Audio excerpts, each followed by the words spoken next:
അന്ന് എലീമലേക്കിന്റെ ജീവിതത്തിൽ വലിയൊരു ക്ഷാമം ഉണ്ടാകാനിടയായി.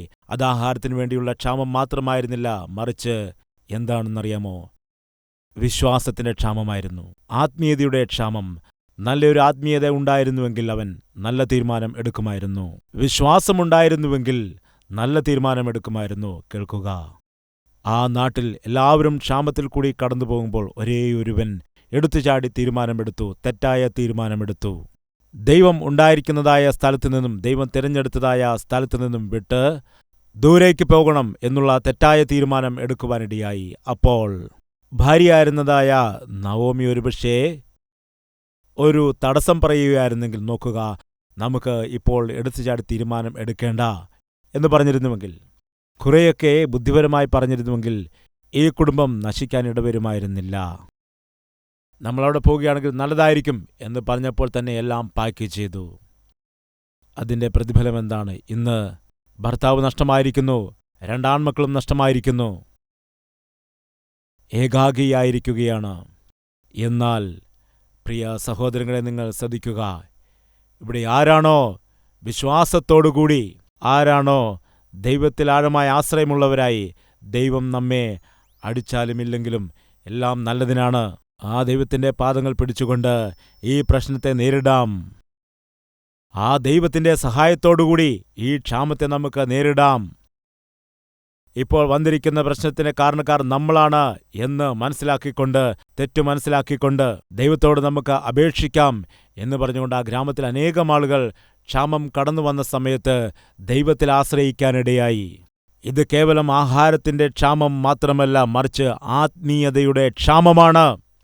ഈ സമയത്ത് നമുക്ക് ദൈവത്തിൻ്റെ പാദപീഠത്തിൽ വീഴാം, ദൈവത്തോട് നമ്മുടെ തെറ്റുകൾ ഏറ്റുപറഞ്ഞ് ക്ഷമ ചോദിക്കാം എന്ന് പറഞ്ഞുകൊണ്ട് ആ ദേശത്തിൽ ബാക്കിയുണ്ടായിരുന്ന ആളുകൾ നിന്നുപോയി. ആരാണോ ദൈവത്തിൽ പൂർണ്ണമായും ആശ്രയിച്ചത്, ആരാണോ ദൈവം തന്നെ നമുക്ക് ഉത്തരം നൽകുമെന്ന് പറഞ്ഞ് വിശ്വസിച്ചത്, ആരാണോ എന്തെല്ലാം സംഭവിച്ചാലും ഈ കഷ്ടതയുടെ നടുവിൽ ദൈവത്തിൽ തന്നെ ആശ്രയിച്ച് ഞങ്ങൾ നേരെ നിൽക്കും, ദൈവം നമ്മെ തീർച്ചയായും വിടുവിക്കുമെന്ന വിശ്വാസത്തോടുകൂടി, ഉറച്ച ആശ്രയത്തോടുകൂടി നിന്നത്, വേദപുസ്തകത്തിൽ പറയുന്നു, അവർക്ക് ആഹാരം കൊടുക്കുവാനായിട്ട് ദൈവം ആ ദേശത്തെ ദർശിക്കുവാനിടയായി. ദൈവത്തിന് മഹത്വമുണ്ടാകട്ടെ. ഇന്ന് നമ്മുടെ മധ്യയിൽ അങ്ങനെയുള്ള ആരെങ്കിലും ഉണ്ടോ? കഷ്ടതയിൽ കൂടി കടന്നുപോകുന്നു, ബുദ്ധിമുട്ടിൽ കൂടി കടന്നുപോകുന്നു, ആരോടും പങ്കുവയ്ക്കുവാൻ കഴിയാത്തതായ സങ്കടത്തിൽ കൂടിയാണ് കടന്നുപോകുന്നത്, ആരോഗ്യ പ്രശ്നങ്ങൾ കൂടി കടന്നുപോകുന്നു, മരുന്നുപയോഗിച്ചിട്ടും കുറയാത്തതായ രോഗമാണ് അനുഭവിക്കുന്നത്, ദുർമാർഗിയായ ഭർത്താവിനോടൊപ്പമാണ് ജീവിച്ചുകൊണ്ടിരിക്കുന്നത്, ഒരു ദുഷ്ടയായ ഭാര്യയോടൊപ്പമാണെന്ന് ജീവിക്കുന്നത്, നരകം അനുഭവിക്കുകയാണ്. എന്നാൽ ഭർത്താവിനെ ഞാൻ ഉപേക്ഷിക്കാൻ ആഗ്രഹിക്കുന്നില്ല, ഭാര്യയെ ഉപേക്ഷിച്ച് കളയുവാൻ ഞാൻ ആഗ്രഹിക്കുന്നില്ല. ഈ നരകത്തിൽ തന്നെ ദൈവത്തിൻ്റെ പാദപീഠങ്ങൾ വിശ്വാസത്തോടുകൂടി ദൈവം ഒരു മാറ്റം കൊണ്ടുവരുവാനിടയാകും. വിശ്വാസത്തോടുകൂടി ഇരിക്കുകയാണ്. ഒരു ദിവസം വരും എന്ന് വിശ്വസിക്കുന്നു. ഒരു ദിവസം ഞാനൊരു ഗ്രാമത്തിൽ വചനശുശ്രൂഷയ്ക്കായിട്ട് കടന്നുപോയപ്പോൾ ആ ദേശത്തിൽ പ്രായമുള്ള ഒരു മനുഷ്യൻ എന്നെ വന്ന് കണ്ടു. പറയുകയാണ്, ദേവദാസ, ഈ നാട്ടിൽ ആദ്യമായി രക്ഷിക്കപ്പെട്ട വ്യക്തി ഞാനാണ്. എൻ്റെ ബന്ധുക്കളെല്ലാവരും എന്നെ വെറുത്തു, എല്ലാവരും എന്നെ നിന്ദിക്കാനിടയായി, എന്നാൽ എൻ്റെ വിശ്വാസത്തെ ഞാൻ കാത്തു. അപ്പോൾ അങ്ങയുടെ ഭാര്യ രക്ഷിക്കപ്പെട്ടതാണോ? ഇല്ല, അവൾക്കിത് വിശ്വാസമേയല്ല. ഇഷ്ടപ്പെടുന്ന ഭർത്താവിനോടൊപ്പം തന്നെ കുടുംബജീവിതം നയിക്കുന്നത് ഈ കാലത്ത് പലർക്കും ബുദ്ധിമുട്ടാണ്. എത്രയോ പേരാണ് വളരെ സ്നേഹിച്ച് ഇഷ്ടപ്പെട്ട് വിവാഹം കഴിക്കുന്നത്, അതിനുശേഷം കഷ്ടപ്പെട്ടാണ് ജീവിതം നയിക്കുന്നത്. ശരിയാണോ അല്ലയോ? ഇഷ്ടപ്പെട്ട് വിവാഹം കഴിച്ചുവെങ്കിൽ സന്തോഷത്തോടെ കുടുംബജീവിതം നയിക്കണ്ടേ? ശരിയല്ലേ? വിവാഹം കഴിയുന്നത് വരെയാണ് ഇവരുടെ ഇഷ്ടങ്ങൾ, വിവാഹം കഴിയുന്നത് വരെയാണ് ഇവരുടെ സ്നേഹങ്ങൾ, അതിനുശേഷം പിന്നെ കഷ്ടതയാണ്. തൻ്റെ ഭാര്യ തൻ്റെ വിശ്വാസത്തെ അംഗീകരിച്ചില്ല, വളരെ കഷ്ടതയിൽ കൂടി കടന്നുപോവുകയാണ്. പിന്നെ നിങ്ങൾ എന്താണ് ചെയ്തത്? നിങ്ങളുടെ ഭാര്യ നിങ്ങളെ തെറ്റിദ്ധരിച്ചിരിക്കുകയില്ലേ? ഭാര്യയ്ക്ക് നിങ്ങളെ മനസ്സിലാക്കുവാനായിട്ട് കഴിയുന്നില്ല. പിന്നെ എന്താണ് സംഭവിച്ചത്? എന്താണ് ചെയ്തത്? അയാൾ പറയുകയാണ്, എൻ്റെ ഭാര്യയുടെ മാറ്റത്തിനു വേണ്ടി ഞാൻ പ്രാർത്ഥിച്ചു. ഞാനൊരു വിശ്വാസം, എൻ്റെ ഭാര്യയ്ക്ക് മറ്റൊരു വിശ്വാസം, ജീവിതം നരകതുല്യമായിരുന്നു. യെസ്, രണ്ടുപേരും വിശ്വാസികളായിരിക്കുമ്പോൾ തന്നെ നരകതുല്യമായി മാറിയ കുടുംബങ്ങൾ ഇല്ലേ? എന്നാൽ ശ്രദ്ധിക്കുക, ആ കുടുംബത്തെ ദൈവം ദർശിച്ചു.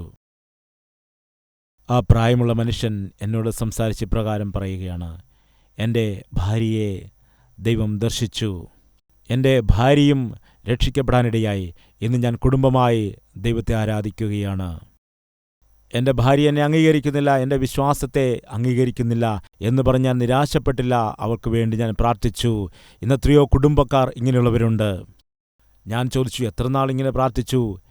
24 വർഷങ്ങൾ പ്രാർത്ഥിച്ചു. മനസ്സിലാകുന്നുണ്ടോ? ഭാര്യ നല്ലവളായിരുന്നില്ല. അയാൾ പറയുകയാണ്, ഞാൻ സഹിച്ചു. എത്ര കാലമാണ്? 24 വർഷം. ഈ കാലത്ത് ഭർത്താവിന് കുറച്ച് കോപമുണ്ടെങ്കിൽ, ഭാര്യ എന്തെങ്കിലും ഒരു ദുഷ്ടപ്രവൃത്തി ചെയ്യുകയാണെങ്കിൽ പരസ്പരം ഇവർ സഹിക്കുന്നില്ല. ഇവരുടെ മാറ്റത്തിന് വേണ്ടി ദൈവത്തിൻ്റെ സന്നിധിയിലിരുന്ന് പ്രാർത്ഥിക്കുവാനായിട്ട്, അപേക്ഷിക്കുവാനായിട്ട് കഴിയുന്നില്ല. ഒരേ ഒരു ആഗ്രഹം എന്താണെന്ന് വെച്ചാൽ, വേർപിരിയണം. ഇവളോടൊപ്പം ജീവിക്കാൻ എനിക്ക് കഴിയില്ല. ഇയാളോടൊപ്പം ഞാൻ ജീവിക്കില്ല.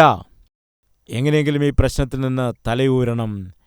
പ്രശ്നമുണ്ടാക്കുന്ന ഭാര്യയെ അല്ലെങ്കിൽ ഭർത്താവിനെ ഒഴിവാക്കണമെന്നുള്ള ചിന്തയല്ലാതെ ഈ പ്രശ്നത്തെ പരിഹരിക്കാമെന്നുള്ളതായ വിശ്വാസം എവിടെയാണ്? നീ അനുഭവിച്ചുകൊണ്ടിരിക്കുന്ന കഷ്ടതകൾക്കെല്ലാം ദൈവം ഒരു വിടുതൽ നൽകും എന്നുള്ള വിശ്വാസം എവിടെ? എല്ലാവരും എലിമേലെക്കിനെ പോലെയുള്ളവരായിരുന്നില്ല. ബാക്കിയുള്ളതായ ആളുകൾ ആ ദേശത്ത് താമസിച്ചു പോയവരുണ്ട്. ബൈബിളിൽ പറയുന്നു, അവരെ ആരെയാണ്? ആരാണോ? ദൈവം ഞങ്ങൾക്ക് മറുപടി തരും. ദൈവം ഞങ്ങളോട് കരുണ കാട്ടും. ഈ ക്ഷാമത്തിൻ്റെ കാരണം ഞങ്ങളൊക്കെ തന്നെയാണ്.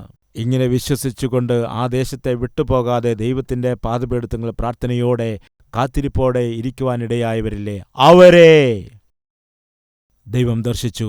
ഇന്ന് നമ്മുടെ മധ്യയിൽ അങ്ങനെയുള്ളവരുണ്ടോ?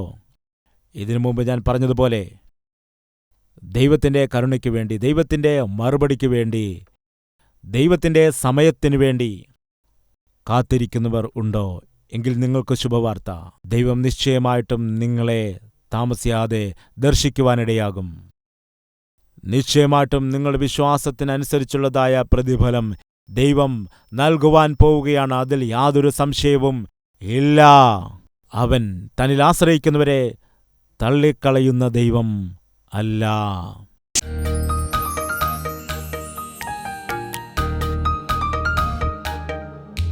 പരിശുദ്ധ ദൈവമേ, അങ്ങിൽ വിശ്വസിക്കുന്നവരുടെ ജീവിതത്തിൽ എത്രയോ അത്ഭുതങ്ങൾ ചെയ്യുന്ന ദൈവമാണ് നീ. കർത്താവേ, നിന്നിൽ വിശ്വസിക്കുന്നവരുടെ ജീവിതത്തിൽ ഏതു രീതിയിലാണോ നീ അവർക്ക് വിടുതൽ കൊടുത്ത് അവരുടെ ക്ഷാമത്തിൽ നിന്നും വിടുവിക്കുന്നതെന്ന് ബൈബിളിൽ ഞങ്ങൾ വായിച്ചു. കർത്താവേ, അതുപോലെ ഈ ദിവസം എലീമേലെക്കിനെ പോലെ അങ്ങേ വിട്ട് അകന്നു പോകാതെ പരീക്ഷണത്തിൽ, കഷ്ടതയിൽ, പരിശോധനകളിൽ, അനേകം പ്രശ്നങ്ങളുടെ നടുവിലും നിന്റെ പാദങ്ങളിൽ വീണുകൊണ്ട് നിന്റെ മറുപടിക്ക് വേണ്ടി കാത്തിരിക്കുന്ന നിന്റെ മക്കളുടെ വിശ്വാസത്തെ കാണണമേ. നീയല്ലാതെ ഞങ്ങൾക്ക് മറ്റൊരാശ്രയമില്ല എന്ന് പറഞ്ഞ് നിലവിളിക്കുകയാണ്. ഇങ്ങനെയുള്ളവരെ വേഗത്തിൽ തന്നെ നീ ദർശിക്കണമേ. വേഗത്തിൽ തന്നെ അവരുടെ കണ്ണുനീരിനെ തുടച്ചു നീക്കിക്കൊണ്ട്, അവരുടെ അപമാനത്തെ ഇല്ലാതാക്കിക്കൊണ്ട്, നിന്ദയ്ക്കും അപമാനത്തിനും പകരമായി മാനവും ഉയർച്ചയും എല്ലാ മക്കൾക്കും കൊടുക്കണമേ എന്ന് യേശുക്രിസ്തുവിന്റെ നാമത്തിൽ അപേക്ഷിക്കുന്നു പിതാവേ. ആമേൻ.